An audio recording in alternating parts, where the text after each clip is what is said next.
Daily Forex, this is Chris taking a look at the US dollar against the Japanese yen. The US dollar has gone back and forth during the course of the trading session on Tuesday as the market is hanging around the 150 yen level. The 150 yen level, of course, is an area that has a certain amount of psychology attached to it as it is a large, round, psychologically significant figure, but it's also an area that's been important more than once.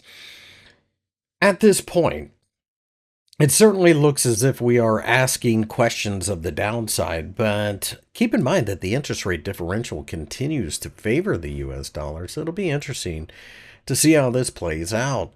I think you've got a situation here where perhaps traders are looking through the prism of whether or not things can turn in the right direction as far as interest rate differential is concerned, and we can break above the inverted hammer from Friday.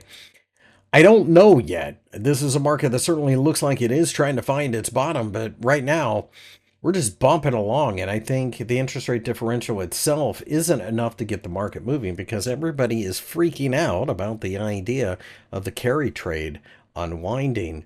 That being said, if we could break above the Friday inverted hammer from last week, it opens up a move to the 152 yen level, which is where the 200-day EMA currently resides. If we break down from here, perhaps below the 148 yen level, then it opens up a move down to the 145 yen level rather quickly. That goes against the interest rate swap, and of course, you have to pay at the end of every day to do that. So that's why I'm always a little bit leery of doing this because it does add up over time.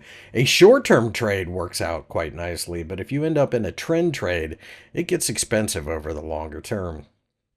As things stand right now, the Japanese are likely to be at 0.75% by the end of the year, but the Americans are probably still going to be at 4% or perhaps even 4.25%, which is part of why I'm waiting to see if we can break to the upside.